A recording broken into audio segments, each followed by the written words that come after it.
let's get started. So today is the last session. I hopefully will be able to finish all the material. Last time I think we stopped here. So was talking about glycogen, how glycogen store is important for exercise performance, right? And we already discussed the the lower glycogen store. That means you will activate the fat utilization. So that heavily rely on the oxidative capacity of the muscle, right? So it is very important to have a more glycogen store. So now what happens if you have a higher glycogen store? How the body is going to do it for the exercise. So if we have a higher glycogen stores, right, then the pyruvate dehydrogenase will be activated, which causes the more acetyl-CoA molecules produced, right? So high levels of acetyl-CoA molecules, you will have a more malonyl-CoA production. So increased malonyl-CoA levels, I think we talk about many times, right? So malonyl-CoA is a key compound that can regulate or inhibit the CPT1 activities. So CPT1 again is the key enzyme, or that characterize the transport of fatty acids from cytosol into the mitochondria for fatty acid oxidation, right?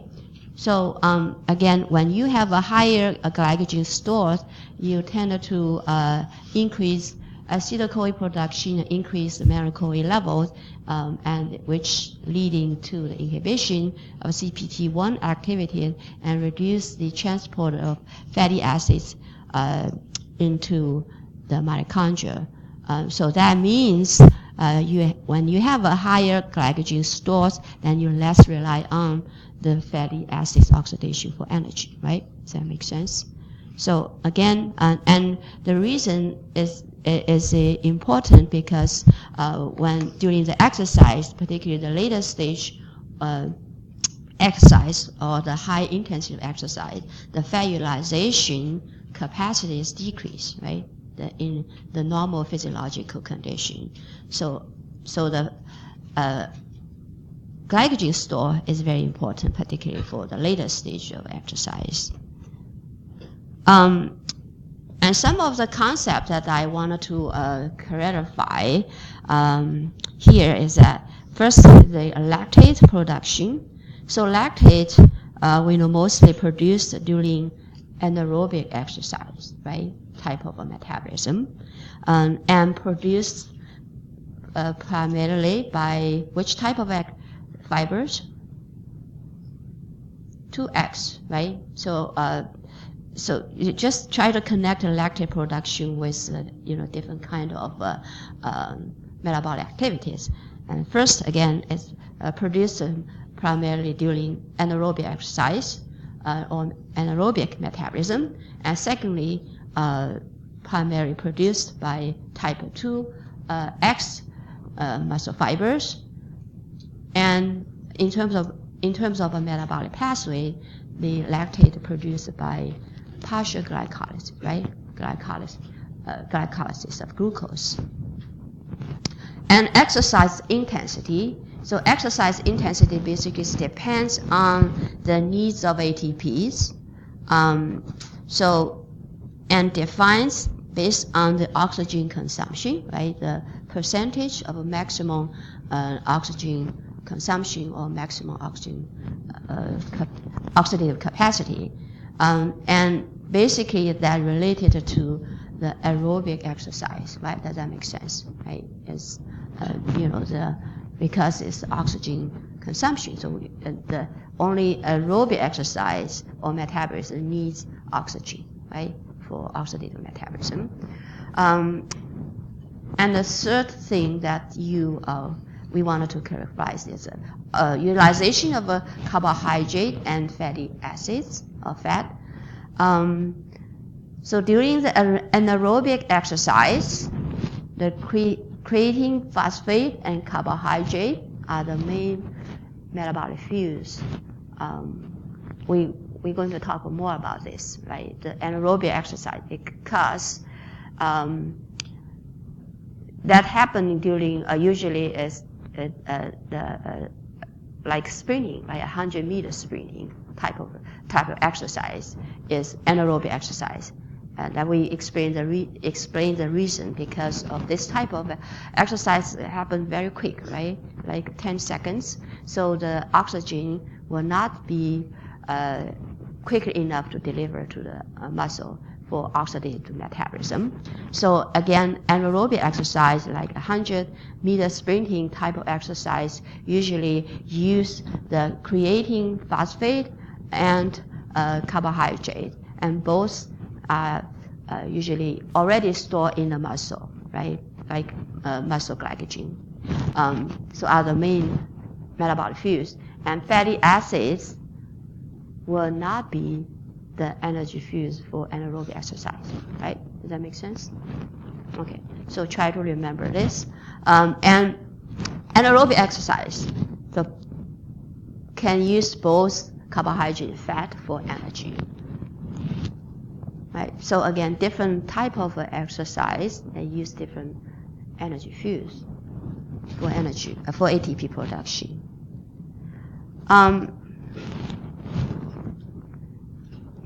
Now, we know that glycogen store is very important, right? So how can we increase muscle glycogen stores? It's pretty simple, right? Just provide glucose from the exogenous source, like a diet. So give them like, for example, fructose containing drinks, right? So contain carbohydrates, so it can increase the glycogen store, or the energy bars, right? So it provides carbohydrate and for the glycogen synthesis and store in the muscle. And why is increasing muscle glycogen store important before the race? Do you guys know? I think I explained this, right? Why glycogen store is important? Because of the fat utilization will be decreased during the later stage, right? Particularly high intensive exercise. So if you have a more glycogen store that can be used during that stage for energy, right?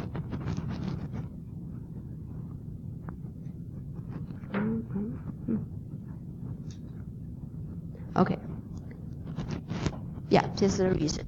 Right? The ability of a muscle to utilize fat is reduced during moderate to high intensity exercise, and high glycogen stores and makes muscle rely less on fat utilization during that period of exercise, right?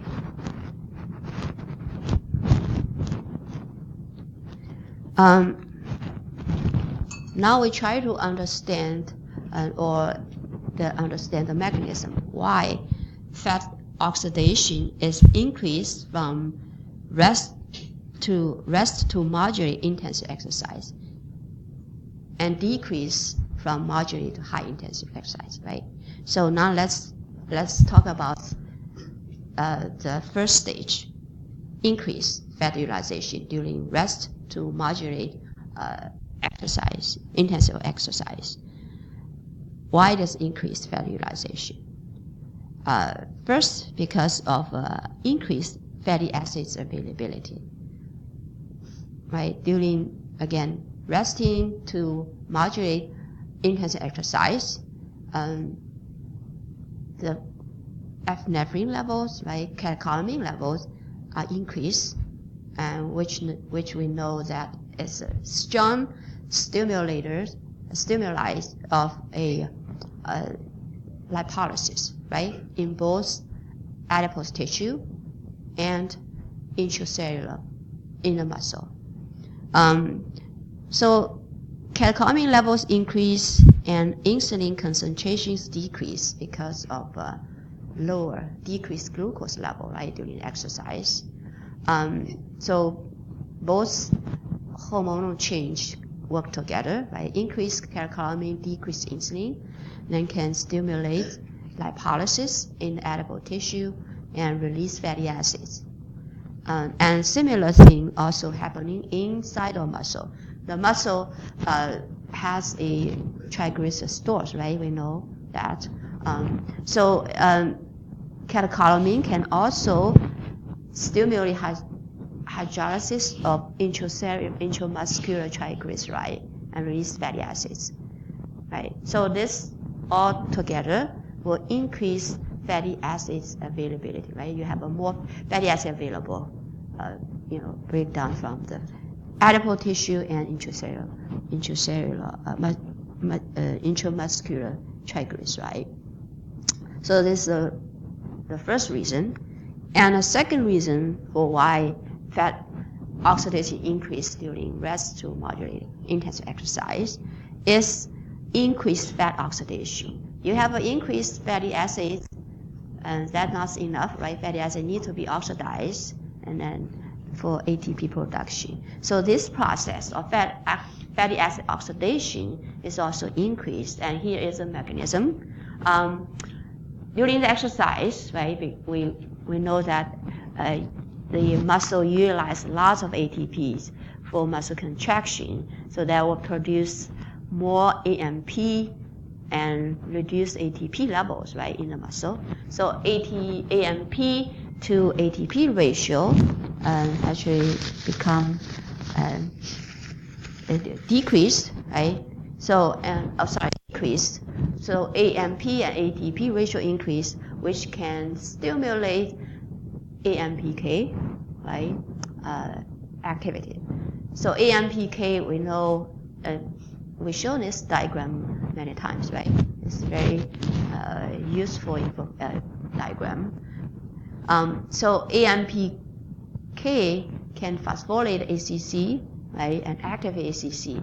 So ACC then converts acetyl-CoA to malonyl-CoA. So again, malonyl-CoA is also the key molecules here that can inhibit the CPT1 activity. Sorry, not inhibit, release the inhibition of the CPT1, right? So CPT1 activity will be increased.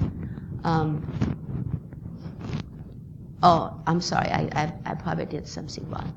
Said wrong. So AMPK activity is increased, right? And then can phosphorylate ACC. And once ACC gets phosphorylated, its activity is actually decreased, right?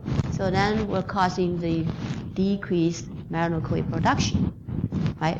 And lower malonyl-CoA levels and lead to increased CPT1 activities, right? So once CPT1 increase, then you have a more fatty acids being able to transport it into the mitochondria for beta oxidation, right? So again, the mechanism for explaining increased fat utilization during resting to moderate intensive exercise, and there are two reasons, right? One is you have more fatty acids being breakdown or released from adipose tissue and intramuscular triglyceride, and the second, because you have increased AMP, ATP ratio, increased AMPK levels, and increased CPT1, right? So you can have an increased fat oxidation. Okay, now why fat utilization is decreased, starting from moderate to high intensity exercise. So because when you have an increased fatty acid oxidation, right? During the early stage, before the moderate exercise, you produce a lot of acetyl-CoA, right? And increased acetyl-CoA is, again, using the diagram before slide. So if you have a more acetyl-CoA produced, right, during the fat oxidation, and then marino-CoA will be produced more, right, because of the, reaction, right? More acetyl-CoA being converted to marino-CoA. So marino-CoA levels are increased, gradually increase, and this will be strongly inhibit CPT1 activity, similar mechanism, right? So then you will block fatty acid transport into mitochondria. So the same mechanism, just because of the change of the acetyl-CoA levels and marino-CoA levels, right? During the later stage or from moderate to high intensity exercise, because of marino-CoA levels increase due to increased fat oxidation and acetyl-CoA production, right?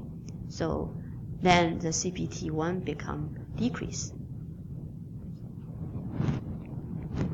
Right? Any questions about the mechanisms? All right. Now let's talk about specific type of exercise, marathon. So marathon is an example of aerobic exercise, right? Usually you run 26 miles and takes 2 to 3 hours. I don't know if that is good performance. So energy expenditure, you need 2,868 kcal of energy to run a marathon, right? And so that means you need to burn 750 grams of carbohydrate or 330 grams of fat. And our body has only 400 to 900 grams of carbohydrate, right, on board in the fat state. And if you still remember, for running a marathon, only half of our muscle mass is working. So that means if you divide it by 2, right, so we only have 200 to 450 grams of carbohydrate available for a marathon. So that definitely is not enough, right? We need 750 grams of carbohydrate. So what does that mean? That means that we have to use mixture of energy fuels. We have to use both carbohydrate and fat for ATP production for running a marathon, right? So how can we know whether muscle use fat or carbohydrate for energy? So we have a sort of a calculation equation. We can make estimate how our body use fat versus carbohydrate for energy. So respiratory quotient, right? RQ is a estimate or is a measurement of energy or fuel utilization by the muscle or by the body. So how does it work? We know that a carbohydrate, like glucose, protein, amino acids, and lipids, fatty acids, they are chemically different, like the element components different, right? So complete oxidized in molecules, the carbons, usually will produce a different amount of CO2, water, or use a different amount of oxygen, right? Because of the molecules, the chemically different. So here's the example. So RQ usually refers to the ratio of CO2 production to oxygen consumption. So here is the equation for RQ. So RQ equals, the CO2 how much, how many molecules of CO2 produced and how many molecules of oxygen is produced for completely oxidizing a energy fuel like either glucose or fatty acids. So if we completely utilize or 100% of utilize carbohydrate or glucose, right? And what about RQ? So here is the reaction equation, right? So glucose has a 6 carbon, 12 hydrogen, and 6 oxygen, and needed 6 molecules of oxygen and produce 6 molecules of CO2 and 6 molecules of water, right? So based on this equation, so RQ for the calculation for 100% of carbohydrate, using 100% carbohydrate, RQ is 1, right? 6 CO2 divided by 6 oxygen.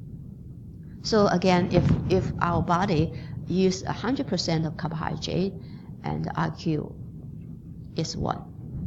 What about fat? If we use 100% of fat, then here's the equation again.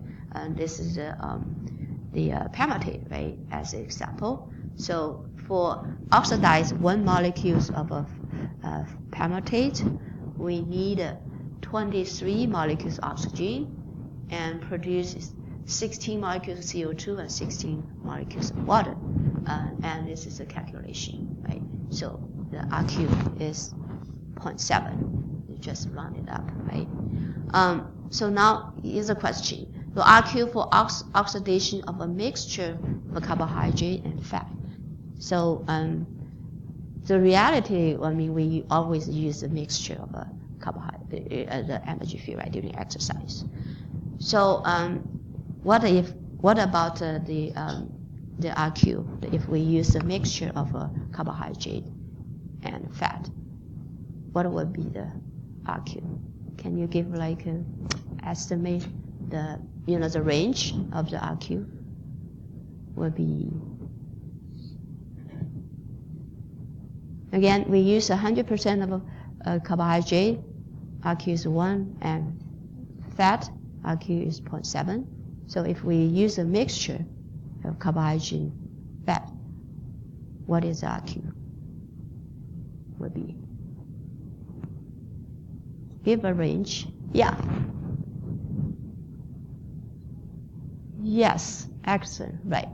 Between 0.7 and 1, depending on how much, percentage carbohydrate or fat, right? If you more carbohydrate and less fat, and the RQ will be more close to 1, right? If you use less, you more fat and less carbohydrate, and RQ will be more close to 0.7, right? Does that make sense? So try to remember this, right, and understand how RQ is calculated and be able to use the RQ to estimate, the relative percentage of carbohydrate or fat utilization, right? Okay, so for protein, RQ for protein is a little bit complicated because if you still remember, protein has a nitrogen, right? So it's more complicated. But we're not going to talk about detail. But in general, the RQ for 100% of utilization protein is 8.8, right? 818, sorry. Okay, now let's take an example and see how if you are guys able to use the RQ and to estimate the fuel utilization during exercise. Okay, so RQ of a skeletal muscle in recreational marathon runners, right? So the recreational marathon runners, we measure the RQ in the first. We measure the RQ twice, right? The first RQ will be measured in the first 30-second minutes, running, right? Running after 37 minutes. And the RQ measured is 0.9, between 0.9 and 1, right? And after 2 hours, like almost finished the running or marathon, and measured RQ again of the same person, the same runner, and the RQ then is between 0.8 and 0.85. So the question here, what does this information tell us about the utilization muscle of this runner? We measure twice, right? At the beginning, 30 minutes, the RQ between 0.9, 1, and 2 hours later, measured again, and the RQ changed, right, to a decrease, like 0.8 and to 0.85.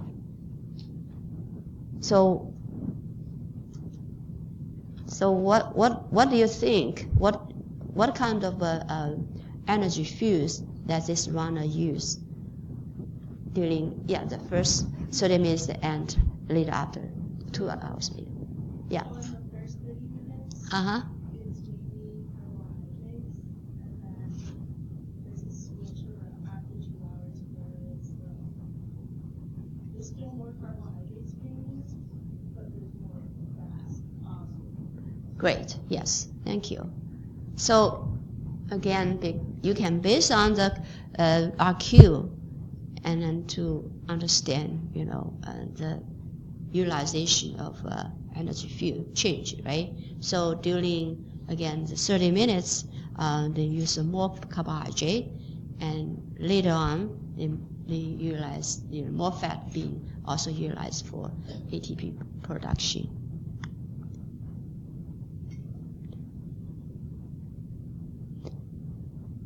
Okay, now let's talk about fuel utilization in chain and unchained subject. I mentioned that after chaining, the oxygen consumption capacity can be increased, right? So you can change the ability of energy fuel utilization. So if you compare the recreational versus elite, sorry, how to pronounce this? Elite, right? Correct, sorry. Elite runners, right? If you make a comparison.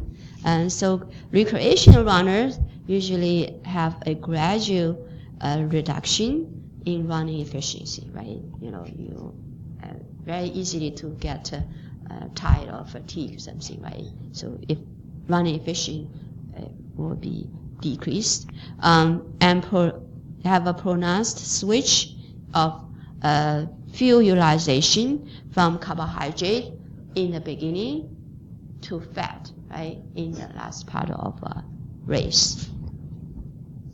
And generally the high blood lactate levels during the first hours of race.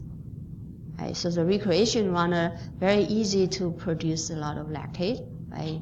And type 2X fibers are recruited very early, right? And they produce lactate during the low oxidative capacity. Right? So again, recreation runner usually have a relatively lower oxidative capacity, right? So then they have to recruit more type 2 fibers to use more carbohydrate, right, for energy, and so that will causing the more production of lactate. So capacity for utilization is small, right, because of oxidative capacity is small. So at a higher exercise intensities, fat utilization is decreased. So during the later stage, and the recreational runners are not able to utilize a lot of fat, right? So heavily rely on the glycogen stores, and so that's will causing some issues, or that reduce the running efficiency. So for elite runners, and they have a gradual reduction in runner efficiency is kind of small, right? They're pretty constant, be able to keep a long time, right, to perform well. And the constant use of a few mixtures with a less pronounced switch from fuel utilization during the entire period of the race, right? So they basically pretty constantly use the mixture of carbohydrate and fat, right? And release of lactate is reduced during the first hour of the race, right? They kind of delay the lactate production compared to a recreation runner. So they have a much higher capacity for fat oxidation, right? So they are okay. I mean, in the later stage, right? Even because they have a higher fat oxidation capacity, so they'll be able to utilize fat more. So less rely on the carbohydrate. So here is the figure showing the differences between chain and unchained runners in terms of the fuel utilization, right? So what type of fuels both chain and unchained use, they are quite different, right? So for example, the chain runners, you can see they pretty much use half and half, right? Carbohydrate and fat. So carbohydrate including blood glucose and the glycogen, right? And fat including plasma fatty acids and triglyceride in the muscle. And if you compare the unchained runners, you see the much higher, use much higher carbohydrate for energy and less fat oxidation. This is because they have a relatively lower fat oxidative capacity, right? So you see almost like 80% of energy from the carbohydrate, 20 from the fat.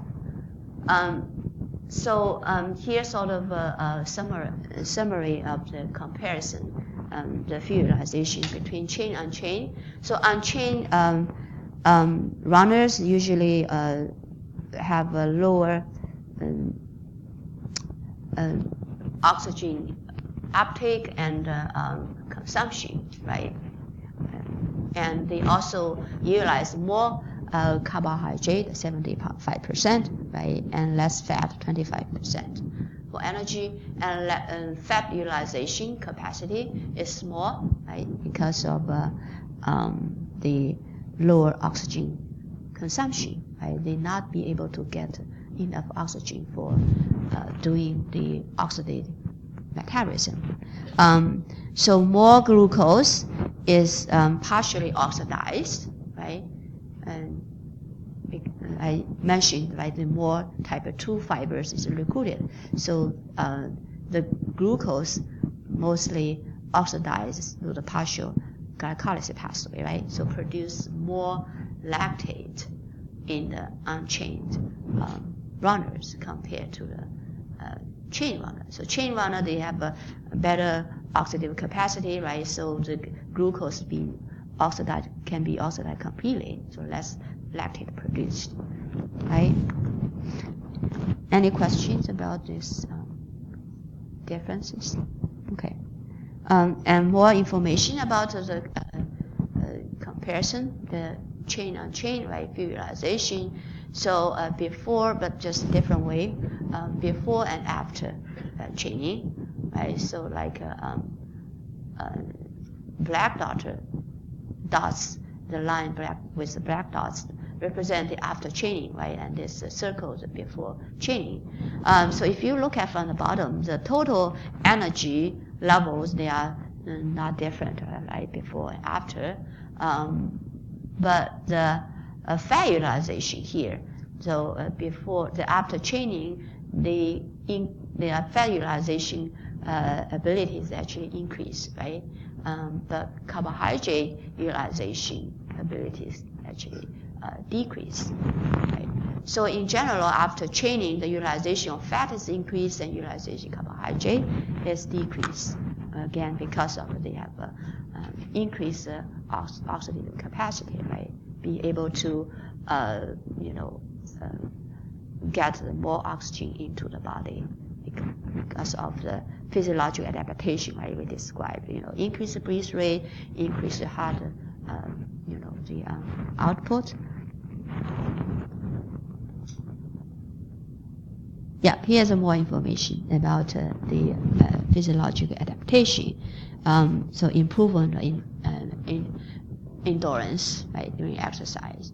So the cardiovascular adaptation after training. So you would be able to increase the cardiac output, right? Increase gas exchange, so increase oxygen consumption, and increase the capillary density in the skeletal muscle. So you have a more vessel or capillary in the muscle, so that will help deliver the oxygen, right, to the muscle. And secondly, that adaptation is that after training you can increase mitochondrial numbers per unit of mass for muscle. So probably you have a more type 1 fibers, right? You have increase type 1 fibers, increase the mitochondrial numbers in the muscle fibers. So that will increase the beta oxidation capacity, increase the reliance on the fat utilization, right, and decrease the reliance on the carbohydrate utilization, and decrease lactate production. And lastly, after training, you also will be able to increase glycogen, muscle glycogen store, right? So all this together, that will help increase the exercise performance, right? So try to remember all these different, adaptation things that change after training. Again, cardiovascular adaptation, right? Mitochondrial number increase and glycogen content increase, right, in the muscle. All right, so now what happens after exercise? In terms of energy metabolism. We know that the glycogen store is very important, right? And during the exercise, we use a lot of glycogen from the muscle, and we also utilize fatty acids or triglyceride in the muscle, right?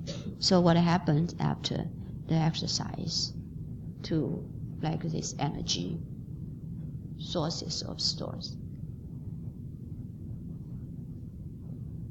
What happened to glycogen stores after exercise? Will go down, right? Yeah. So muscle glycogen will be depleted, and glucose fatty acids will be taken up by the muscle and utilized. So you have both decreased glucose in circulation and decreased glycogen stores, and also decrease the muscle triglyceride content, right?